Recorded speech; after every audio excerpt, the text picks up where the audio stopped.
15കാരിയെ പീഡിപ്പിച്ച സംഭവത്തിൽ ദമ്പതികൾ അറസ്റ്റിൽ. ആറ്റിങ്ങൽ ഇളമ്പ പാലത്തിനു സമീപം ബിന്ദു ഭവനിൽ 28 വയസ്സുള്ള ശരത്, ഭാര്യ മുതാക്കൽ പൊയ്കമുക്ക് കാട്ടുചന്ത നന്ദനം വീട്ടിൽ 24 വയസ്സുള്ള നന്ദ എന്നിവരെയാണ് ആറ്റിങ്ങൽ പോലീസ് അറസ്റ്റ് ചെയ്തത്. 15കാരിയായ അതിജീവിത കഴിഞ്ഞ 4 വർഷമായി പീഡനത്തിനിരയായതായി പോലീസ് പറഞ്ഞു. അതിജീവിത സ്കൂളിൽ വിഷമിച്ചിരിക്കുന്നു ശ്രദ്ധയിൽപ്പെട്ട അധ്യാപിക സ്കൂൾ കൗൺസിലറെ കൊണ്ട് പെൺകുട്ടിയെ കൗൺസിലിംഗ് നടത്തിയതിൽ നിന്നാണ് പീഡന വിവരം അറിഞ്ഞത്. ശരത്ത് തൻ്റെ ഭാര്യയായ നന്ദനയ്ക്ക് മറ്റൊരാളുമായി ബന്ധമുണ്ടെന്ന് ആരോപിച്ച ശേഷം തന്നോടൊപ്പം താമസിക്കണമെങ്കിൽ അതിജീവിതയെ തനിക്ക് വിഷമതയാക്കി തരണമെന്ന് ആവശ്യപ്പെടുകയായിരുന്നു.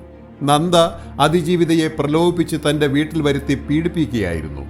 2021 ഏപ്രിൽ മാസം മുതൽ 2024 ഫെബ്രുവരി മാസം വരെയുള്ള പല സമയങ്ങളിലാണ് അതിജീവിത കൊടും പീഡനത്തിനിരയായത്. Attingal ISHO Gopakumar, GSIമാരായ Sajith, Jishnu, Sunilkumar, ASI Unniraj, SPCOമാരായ Sarath Kumar, Nitin, CPO Anjana എന്നിവരടങ്ങിയ സംഘമാണ് പ്രതികളെ അറസ്റ്റ് ചെയ്തത്. അറസ്റ്റ് ചെയ്ത പ്രതികളെ കോടതിയിൽ ഹാജരാക്കി റിമാൻഡ് ചെയ്തു. Beacon news, Attingal.